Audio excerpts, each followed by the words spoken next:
Alhamdulillah kita berjumpa kembali kali ini untuk melaksanakan diskusi berkaitan dengan film Laskar Pelangi ya, yaitu film yang menceritakan tentang anak-anak kecil yang mereka berupaya untuk mengubah pola pikir mindset di suatu daerah di Sumatera Barat. Nah, dari film tersebut nanti akan kita bagi menjadi 3 bagian, yaitu pertama adalah kita bicarakan tentang sinopsisnya, yang kedua kita bicarakan tentang sinopsis atau isinya yang pertama, yang kedua adalah membicarakan tentang hal yang dapat dipelajari atau best practice-nya ya, yang terakhir baru kita mengkaitkan hal tersebut, film tersebut dengan mata kuliah kita, yaitu pembelajaran sosio-emosional. Nah, pertama kita akan membicarakan tentang sinopsis filmnya. Bisa dimulai dari yang akan disampaikan oleh Legina. Baik, terima kasih atas waktunya. Jadi saya akan menyampaikan tentang review film Laskar Pelangi, itu dimana film tersebut menceritakan kisah 10 anak kampung miskin dari daerah Belitung yang memiliki keistimewaan. Di sana juga ada guru, yaitu bernama Pak Harfan sebagai kepala sekolah, dan ada Bu Muslimah sebagai guru muda yang baru pertama kali mengajar di SD Muhammadiyah Gentong, Belitung. Nah, sekolah ini tuh merupakan sekolah yang bisa dikatakan agak ini ya, kurang fasilitas dari segi fasilitas dan lain sebagainya. Karena sekolah tersebut kadang dijadikan sebagai kandang kambing, dan ketika hujan datang itu terpaksa juga tidak ada kegiatan belajar mengajar karena atapnya juga bocor.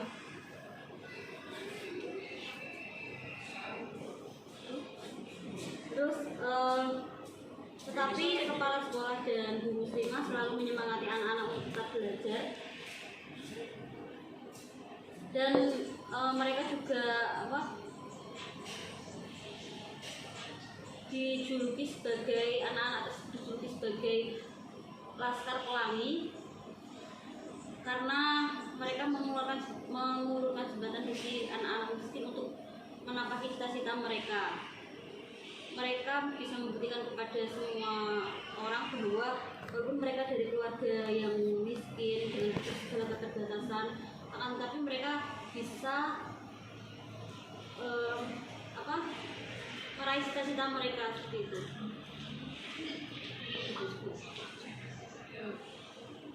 Dari itu saja ya. Nah, jadi sinopsisnya adalah mereka di daerah tertinggal, di daerah 3T, lalu SDM-nya mereka juga, lingkungan masyarakatnya juga mereka menengah ke bawah. Selain daerah 3T juga memang fasilitas dari bangunan sekolah itu pun sangat-sangat minim sekali, tetapi adanya guru dan adanya siswa mereka berkolaborasi sehingga mereka bisa menjadi Laskar Pelangi gitu kira-kira. Nah, berikutnya adalah hal-hal positif yang dapat kita pelajari dari film tersebut akan disampaikan oleh saudari Ulfa Fauzia. Ulfa Himayati. Terima kasih untuk waktunya. Dari film tersebut kita pasti bisa mengambil sebuah hikmah atau pelajaran yang positif bagi kita semua. Nah, singkatnya gini, dari film Laskar Pelangi tersebut, pelajaran yang dapat kita ambil itu saya mampu dengan segala usaha yang kamu mampu. Walaupun kita terlahir dengan keadaan yang terbatas, terus misalnya dari tempat tinggal yang jauh dari perkotaan, misalnya seperti itu, atau berasal dari ekonomi bawah atau dengan keterbatasan lainnya. Namun usaha untuk meraih mimpi itu tidak dipengaruhi oleh kita semua. Usaha akan membuahkan hasil ketika kita benar-benar melakukannya dengan sungguh-sungguh. Dan di sisi lain itu ketika kita diberikan kenikmatan, kecukupan, atau kemampuan yang lebih dari orang lain, kita harusnya bisa memanfaatkan itu semua dengan baik. Menurut saya seperti itu. Ya, sifatnya seperti itu. Jadi artinya adalah selama kita memiliki usaha, selama kita memiliki niat dan kita sungguh-sungguh untuk melaksanakan itu, maka insya Allah itu akan tercapai ya, sesuai dengan peribahasa Arab, man jada wajada, siapa yang bersungguh-sungguh maka dia akan mencapai itu. Apalagi ini dalam hal pendidikan di masa sekarang itu di dunia pendidikan ada banyak sekali beasiswa yang bisa dimanfaatkan oleh, mohon maaf, orang-orang dengan perekonomian menengah ke bawah, mulai dari tingkat SD, SMP sampai perkuliahan, bahkan setelah sarjana itu pun ada banyak sekali yang bisa dimanfaatkan. Itu nilai positif dari film Laskar Pelangi. Berikutnya yang terakhir ini berkaitan dengan kaitan film Laskar Pelangi dengan mata kuliah pembelajaran sosial emosional, akan disampaikan oleh saudari April ini. Jadi film Laskar Pelangi ini merupakan film Indonesia yang mungkin saat itu ya bestseller dan dan memang booming sekali saat itu karena berkaitan dengan pendidikan di daerah yang memang tertinggal dan sebagainya. Dan ini kita bisa kaitkan dengan pembelajaran sosial emosional kita saat ini. Yang pertama ada yang namanya kesadaran diri atau self awareness.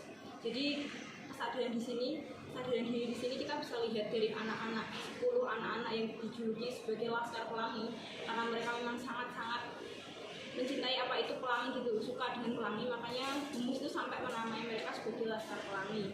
Dan di sana sampai ada, kalau di awal-awal film itu kita lihat bahwa sebenarnya sekolah ini tuh mau ditutup atau memang ditutup karena tidak mencapai jumlah minimal siswa. Dan kala itu teman-temannya Lintang dan sebagainya itu mencari cara gimana caranya kita dapat 10 minimal siswa untuk sekolah itu bisa berlanjut. Di sini kita sadar bahwasanya pendidikan di daerah tertinggal itu sangat-sangat membutuhkan kesadaran diri dari masing-masing peserta didik. Tidak bisa kita bandingkan dengan misalkan di sekolah-sekolah yang memang elit dekat dengan perkotaan, mereka sudah bisa untuk punya kesadaran untuk belajar mau sekolah, itu sudah kesadaran tinggi yang sangat perlu untuk kita apresiasi sebagai orang awam ya, situ. Terus juga mereka juga ada keterbatasan fasilitas dan sebagainya, itu tidak mengurangi niat mereka untuk bisa belajar ke sekolah di tengah orang tuanya mereka yang memang di tengah memang orang tuanya mereka yang memang pelaut, terus setelah itu memancing dan sebagainya, terus juga di sekolah juga memang jauh dan sebagainya itu. Selanjutnya yang kedua ada yang namanya manajemen diri atau self management. Jadi di sini kita bisa lihat bahwasanya 10 orang itu pasti punya karakteristik sendiri-sendiri.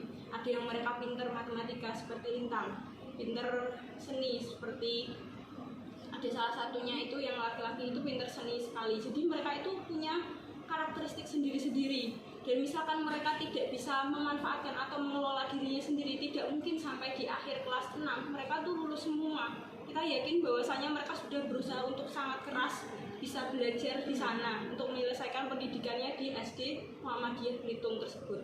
Yang ketiga yaitu social awareness atau kesadaran sosial. Ini kita bisa lihat dari scene atau adegan di mana ada Lintang yang orang tuanya itu meninggal. Dia adalah sudah ibunya sudah meninggal, dia punya adik dan dan kakaknya itu dan dia sebagai dan saat itu bapaknya itu tidak pulang ke rumah. Lintang itu sebagai kakak tertua, dia bingung mencari ayahnya kemana. Di situ kita lihat bahwasanya dia punya kesadaran sosial. Ayahnya setelah itu tidak diketemukan, dalam artian sudah bisa dikatakan ayahnya meninggal. Dan ketika itu Lintang itu tidak mau untuk sekolah. Teman-temannya yang tahu itu mendatangi Lintang dan membujuk agar Lintang itu kembali bersekolah supaya dia lanjut ke sekolah. Di sini kita bisa lihat bahwasanya teman-temannya Lintang itu punya kesadaran sosial yang tinggi kayak gitu. Selanjutnya ada relationship skill atau keterampilan sosial. Kita bisa lihat bagaimana Lintang berkomunikasi dengan kepala sekolah, dengan Humus, terus dengan dia ikut kompetisi dan sebagainya. Itu menunjukkan bahwasanya mereka punya keterampilan sosial dalam bersosialisasi dengan temannya. Terus dengan kita melihat dia berinteraksi dengan teman di luar sekolahnya dia ketika pertandingan itu. Nah, itu kita bisa lihat dulu. Selanjutnya ada yang kelima, ada responsible decision making atau pengambilan keputusan yang bertanggung jawab. Di sini saya mengambil dari scene ketika Lintang menjawab pertanyaan. Nah, di situ akhirnya ketika dengan pengambilan keputusan yang tepat, akhirnya mereka mampu untuk menjuarai lomba cerdas cermat tersebut. Selanjutnya kita bisa melihat bahwasanya mereka mendapatkan satu piala dari kegiatan karnaval. Karnaval itu mereka sangat-sangat minim akan budget atau minim akan anggaran. Untuk orang yang bisa bernalar dengan dengan logis, gak mungkin mereka bisa memenangkan itu karnaval. Tapi apa mereka bisa dan mampu itu dengan cara apa? Dengan cara mereka memanfaatkan dedaunan, terus mereka juga dengan energik sekali tampil di karnaval sehingga mereka mampu untuk tampil semaksimal mungkin dan menjuarai itu sampai piala itu dipajang di kelas sampai dibikinkan lemari khusus piala. Tuh dari saya untuk kaitan Laskar Pelangi dengan PSI. Terima kasih. Jadi memang Andrea Hirata itu selaku, karena film ini kan diambil dari novel ya, novel yang difilmkan. Andrea Hirata itu memang apik sekali dalam membangun cerita di dalam film Laskar Pelangi itu. Nah, dari kaitan dengan pembelajaran sosial emosional ini memang menunjukkan bahwasanya seorang pelajar atau peserta didik itu tidak hanya dia fokus pada kegiatan akademik saja, tetapi dia juga mahir dalam kegiatan-kegiatan sosial dan budaya. Dan di film Laskar Pelangi itu ditunjukkan, yang mana itu berbeda sekali dengan sekolah-sekolah yang mungkin di daerah perkotaan atau dengan keluarga yang menengah ke atas, yang mereka tipenya hanya akademis saja. Sedangkan kalau di film Laskar Pelangi itu pembelajarannya berdiferensiasi ya, mereka ada yang mahir matematika dan lain macam sebagainya, tetapi mereka tidak mengesampingkan mata pelajaran yang lain sehingga mereka semuanya tetap bisa lulus ujian. Nah, itu saja. Selanjutnya itu tentang permasalahan yang pernah dihadapi, mungkin ada yang pernah mengalami di sekolah ketika mengajar, salah satu aja. Silakan kalau ada satu aja. Permasalahan yang sesuai dengan barangkali di yang pernah ini sesuai dengan sosial emosional. Nanti kita diskusi soal itu ya. Satu aja. Jadi ada permasalahan ya yang saya hadapi ketika saya menjadi wali kelas ya, jadi saat itu memang saya ada di kelas, saat itu ada pembinaan wali kelas dan memang masalahnya mungkin kalau kita lihat ke belakang mungkin ramai ya, dia masih kelas 7B, saya masih awal-awal menjadi wali kelas. Saat itu memang tidak jam pelajaran tapi jam pembinaan wali kelas.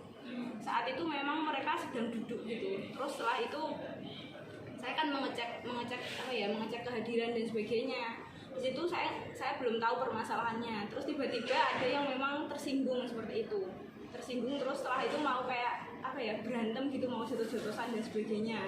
Terus saya coba untuk lerai itu sampai memang benar-benar tuh sampai teriak-teriak gitu loh, sampai keluar dari kelas.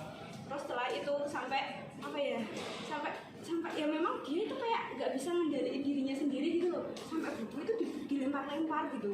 Yang si anak yang merasa dibully ini tuh dilempar-lempar, kayak buku LHS yang temen yang bully dia itu sampai dilempar semuanya kayak gitu, chaos banget saat itu. Tapi memang saya nggak marahin, saya nggak apa, saya cuma melihat doang. Salah itu memang saat itu kan nggak bisa dipegang banget ini anak, sampai keluar dari kelas, sampai mau keliling ke lapangan. Terus akhirnya saya manggil guru BK saat itu. Saya temukan mereka berdua. Ternyata masalahnya itu cuma sepele. Jadi masalahnya itu cuma ada nama yang memang ada nama ini loh, misalkan nama si A, misalnya Bagus tuh kalau di daerahku itu orang gila loh. Terus akhirnya dia itu kesulut emosi. Sampai kesulut emosi itu sampai segitunya gitu loh. Dan saat itu memang saya merasa bahwa memang saat kelas 7 memang mereka sangat-sangat labil, apalagi mereka sistemnya pondok dan lain sebagainya. Dan sebelumnya juga memang sering banget ini anak ngebully di daerah pondok juga, tidak cuma di lingkungan sekolah. Jadi itu permasalahannya apa? Orang yang mau bully itu apa ngebully satu orang itu saja atau banyak yang sudah kena korban bulian? Ngebully itu aja. Oh berarti hanya satu orang itu yang dibully? Apa ada masalah lain selain apa? Memang karena nama itu apa?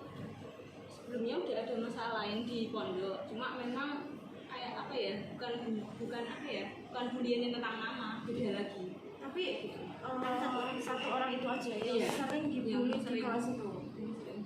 Jadi dia memang korban perundungan ya di dalam kelas. Iya. Tapi satu orang saja yang Mohon maaf, itu cewek apa cowok semua.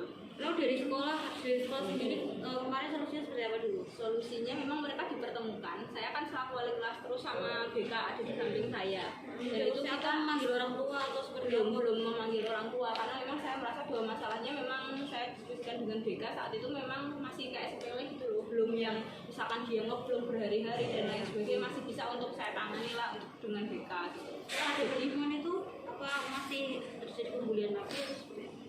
Kemarin memang saat itu yang kayak yang ngebully itu sampai istighfar gitu loh Mbak. Nah, sampai kayak gitu saking dia dedeknya gitu loh. Karena memang yang dibully itu sampai chaos banget gitu loh, sampai kayak marah yang segitunya banget gitu loh dia tuh. Nah, kayak emosinya tuh, iya emosinya tuh udah kayak ya Allah gila. Sampai LKS tuh sampai mau disobek gitu. Iya, gitu ya. udah emosinya Nah, udah emosinya udah dia nggak bisa mengendalikan dirinya, nggak bisa mengelola dirinya Ya, sendiri. maksudnya habis itu kan pasti ada keberlanjutan hari-hari selanjutnya itu mereka sudah diam-diam saja atau masih ada Beberapa hari sebelumnya itu ini setelahnya itu ya biasa, intinya bukan biasa aja sih, kayak menjaga jarak itu sih. Iya, jaga jarak dulu. Mungkin kan nggak semua luka bisa sembuh saat itu juga. Iya, Saat itu yang penting ini maksudnya yang penting mereka sudah setelahnya tidak sudah tidak Iya, ada bulian lagi gitu loh. udah ada sampai kamu itu kan lapar gitu. Apa itu ada konsekuensi dari BK pula kan biasanya kalau kamu mengulangi pembulian itu lagi akan ada konsekuensi seperti Iya, ini. ada. Jadi kayak misalkan kamu ulang lagi nanti orang tua tak panggil, kamu tahu akibatnya, kamu tahu ininya gitu. Sampai mau dipertemukan seperti itu, misalkan mengulangi lagi. Nah, itu yang ngebully itu pernah ditanya nggak apa alasan kamu ngebully satu orang itu saja? Apakah punya dendam sendiri, dendam pribadi atau seperti apa? Atau memang karakternya? Karakter, sebenarnya lebih ke karakter saya lihatnya. Soalnya memang sebenarnya anaknya manut, cuma memang anaknya itu agak kecil sih, yang itu agak gede gitu loh. Cuma memang agak menengah yang ini gitu loh. Terus kebetulan saat itu memang belum makan dan mungkin fokusnya berkurang ya yang dibully ini gitu. Iya. Akhirnya gitulah. Memang kasus bullying itu banyak sekali ya, dan diceritakan tadi sangat memuncak emosinya karena dia terlalu sering dibully. Apalagi yang kasus terbaru itu di Sumatera, saya lupa Sumatera mana, dibully lalu karena dia terlalu sering dibully memuncakkan emosinya lalu membunuh pelaku. Iya, ada yang sampai itu karena dia terlalu.